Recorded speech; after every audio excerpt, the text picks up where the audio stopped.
I'm never going to let this happen again. And I want to be on the field. I want to hear those fans on the field. All you have is your reputation. You're part of something bigger than just like playing the game and winning the game.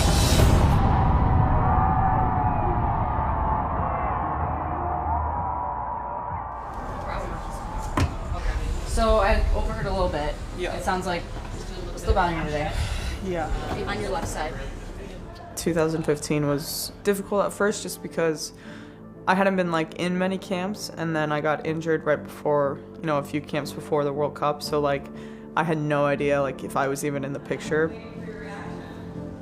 I was just like in the worst mood, and you did not want to be around me during that time period. Just like absolute like gutted to be there, and just the fact that I was in the stands, I was just like I couldn't take it. Now everything moving forward is to make that next World Cup team.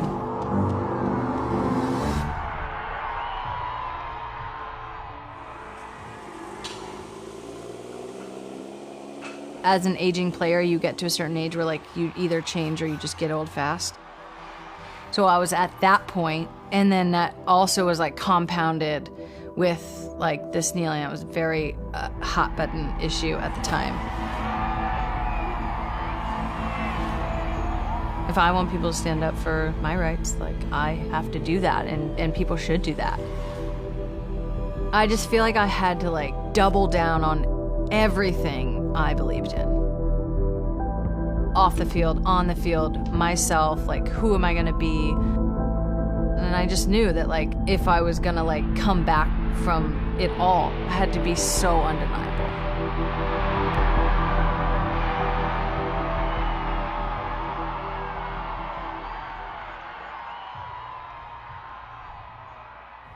These players, Pino for an example, doing all these things off the field to like grow our game, and so many different discussions about, equality and all these other things that are basically changing the game for women, and not just in soccer, for everything, I think has been daunting for me. How do you balance all of that and this? Like at first I was just like, I can't even be a part of this because I'm not to the level that they are.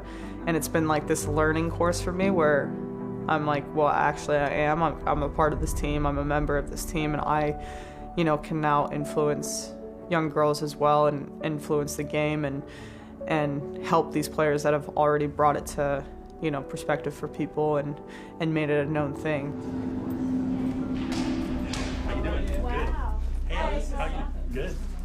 You two talking about the World Cup itself.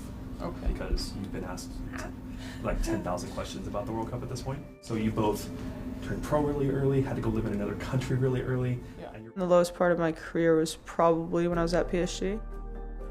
I was 18 at the time, and the coach at the time was very brutal with me, and it was just to a point where it wasn't really about my play. It was more about my body image and how I looked. Basically, that was the reason I was not playing.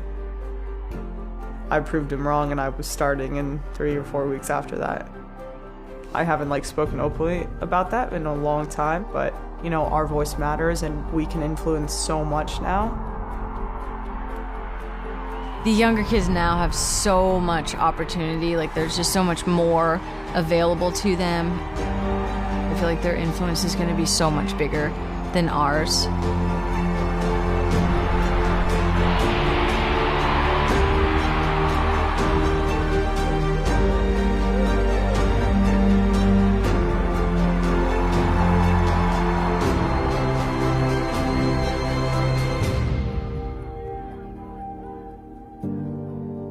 Who's your favorite player?